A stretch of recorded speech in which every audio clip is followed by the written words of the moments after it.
حکومت کا 27ویں ترمیم منظور کروانے کا پلان سامنے آ گیا۔ ترمیم کا مسودہ آج سینٹ میں پیش کیا جائے گا۔ وفاقی کابینہ کا اہم اجلاس بھی آج صبح طلب۔ ترمیم کی سینٹ سے قبل کابینہ سے منظوری لی جائے گی۔ ڈرافٹ مزید غور کے لیے قائمہ کمیٹی قانون کو بھجوایا جائے گا۔ قومی اسمبلی میں آئینی ترمیم پیر کو متعارف کروائی جائے گی۔ سینٹ کے بعد قومی اسمبلی 14 نومبر کو آئینی ترمیم کی منظوری دے گی۔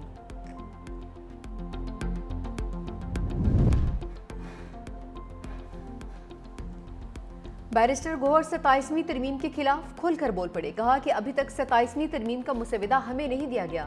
26ویں ترمیم بھی غلط تھی، 27ویں ترمیم بھی غلط ہے۔ ہم صوبوں کو خود مختاری پر سمجھوتا نہیں کرنا چاہیے۔ NFC ایوارڈ میں صوبوں کے حق میں تبدیلی نہیں ہونی چاہیے۔ آئینی بینچ میں 9 ججز ہوں گے جنہیں وزیر اعظم منتخب کریں گے۔ کوئی وزیر اعظم کی جانب سے منتخب آئینی عدالت پر اعتبار نہیں کرے گا۔ پنجاب حکومت کی کارکردگی سے کوئی بھی مطمئن نہیں۔ بیرسٹر گوہر کی شاہ محمود قریشی سے ملاقات نہیں ہو سکی۔ چیئرمین PTI ملاقات کے لیے PK لائے تھے۔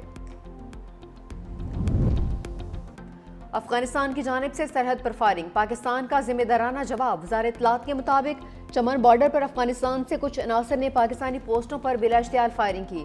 سیکیورٹی فورسز نے فوری اور سخت رد عمل دیتے ہوئے فائر کا ذمہ دارانہ طریقے سے جواب دیا۔ پاکستان نے واقعے سے متعلق افغانستان کے دعوے کو مسترد کر دیا۔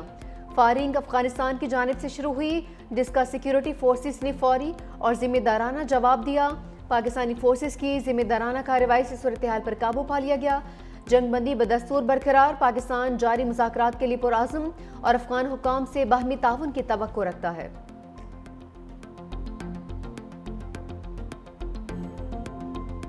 افغانستان کو راہ راست پر لانے کے لیے بڑی نشست۔ پاکستان اور طالبان رجیم کے درمیان مذاکرات کا ایک اور دور استنبول میں جاری۔ ذرائع کے مطابق پاکستان افغان سرزمین سے دہشت گردی کی کارروائیاں روکنے کے مطالبے پر قائم۔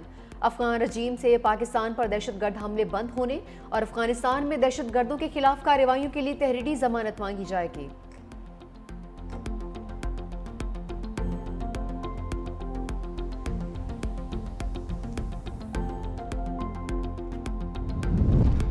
افغانستان سے مذاکرات کامیاب نہ ہوئے تو صورتحال خراب ہو سکتی ہے۔ وزیر دفاع خواجہ آصف کی میڈیا سے گفتگو۔ کہا ہماری سرزمین کی خلاف ورزیاں جاری رہیں تو ہم بھی وہی کریں گے جو ہمارے ساتھ ہو رہا ہے۔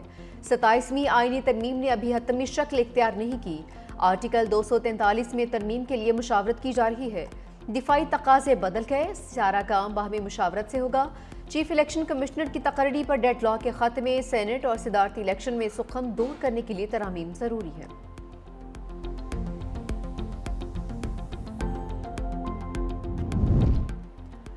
صدر آصف علی زرداری سے الجزیرہ میڈیا نیٹ ورک کے ڈائریکٹر جنرل ناصر بن فیصل بن خلیفہ الثانی کی دوحہ میں ملاقات۔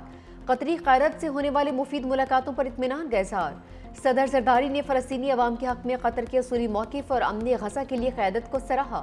ناصر بن فیصل الثانی نے قطر کے ساتھ اظہار یکجہتی پر پاکستان کے شکر گزار ہونے کا اظہار کیا۔ صدر آصف علی زرداری دورہ مکمل کر کے وطن واپس پہنچ گئے۔ دوحہ ایئرپورٹ پر اعلیٰ قطری حکام اور پاکستانی سفیر نے الوداع کیا۔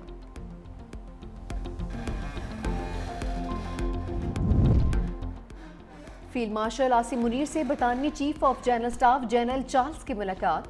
ISPR کے مطابق باہمی دلچسپی، علاقائی سیکیورٹی صورتحال پر تبادلہ خیال، دفاعی تعاون کو فروغ دینے پر تفصیلی غور، دونوں جانب سے خطے میں امن و استحکام کے فروغ کے لیے کوششوں کا عزم۔ برطانوی چیف آف جنرل سٹاف نے انسداد دہشت گردی کے لیے پاک فوج کی قربانیوں کو سراہا۔ جنرل چارلز کی GHQ آمد، یادگار شہداء پر حاضری، برطانوی فوجی سربراہ کو گارڈ آف آنر پیش۔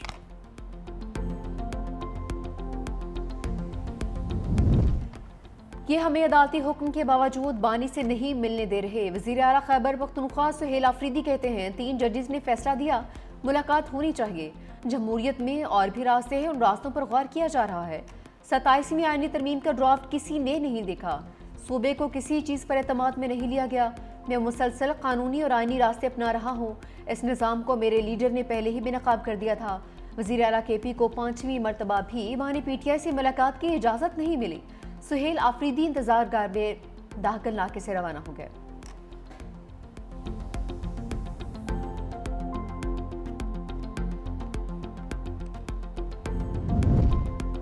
خیبر پختونخوا حکومت کی نون لیگ کو امن جرگے میں شرکت کی دعوت۔ اسد کیسر اور جنید اکبر کی قیادت میں صدر نون لیگ خیبر پختونخوا امیر مقام سے ملاقات۔ وفاقی وزیر نے کہا کہ امن ہم سب کا مشترکہ مسئلہ ہے. اگر صوبے میں امن و امان کے قیام کے لیے کوئی عملی کوشش کی جاتی ہے تو ہم اس پہ کردار ادا کریں گے. خیبر پختونخوا حکومت کی جانب سے امن جرگہ 12 نومبر کو ہوگا.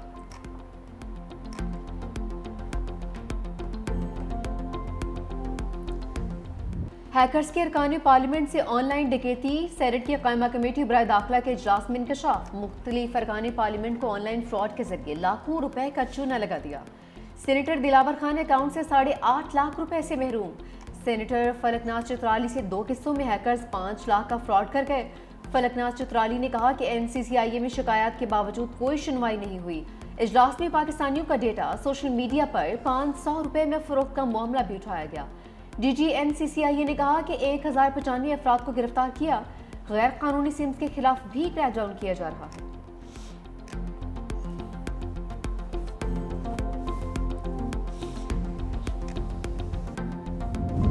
قومی ایئر لائن کے تنازعات میں پرواز. انجینئرز اور انتظامیہ کے درمیان تنازع شدت اختیار کر گیا.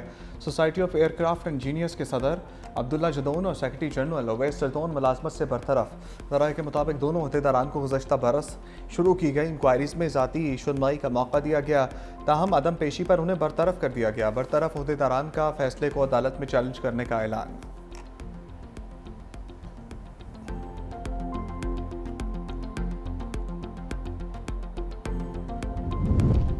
بلاول بھٹو اور خاتون اول آصفیہ بھٹو کی دوحہ میں مصروفیات. قطر انویسٹمنٹ اتھارٹی کے CEO محمد سیف السویدی سے ملاقات. توانائی، بنیادی ڈھانچے اور ٹیکنالوجی کے شعبوں میں تبادلہ خیال.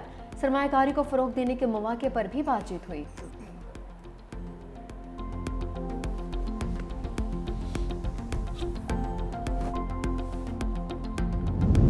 علیمہ خان کے خلاف کیس. 2 نجی بینک مینیجرز کے وارنٹ گرفتاری جاری. توہین عدالت کے باوجود دونوں مینیجر پیش ہوئے، نہ جواب داخل کرایا. علیمہ خان کے عدم پیشی پر ایک بار پھر وارنٹ گرفتاری جاری. علیمہ خان کے بینک اکاؤنٹ سے متعلق رپورٹ عدالت میں جمع. نجی بینک نے علیمہ خان کا ایک اکاؤنٹ فریز کر دیا.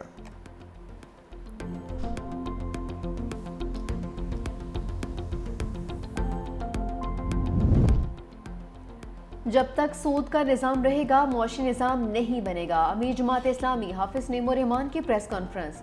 کہا پاکستان 78 برس کا ہو گیا، ملک میں سسٹم ہی موجود نہیں.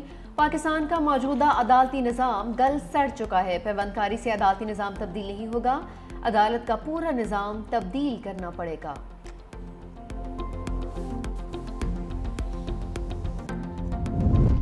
وزیر اعلیٰ سندھ نے طلباء کی ڈیجیٹل حاضری کے نظام کا افتتاح کر دیا. اب اسکولوں میں طلباء کی آن لائن حاضری لگے گی. مراد علی شاہ نے کہا اسکولوں میں حاضری یقینی بنانے کے لیے طلباء کی حوصلہ افزائی کرنا ہوگی، ڈیٹا جمع کرنا ہوگا تاکہ ہر طالب علم پر نظر رکھی جا سکے. محکمہ تعلیم کی ایپ کے ذریعے طلباء اپنی حاضری لگائیں گے. ہم نے ڈراپ آؤٹ بچوں کو اسکول میں واپس لانا ہے.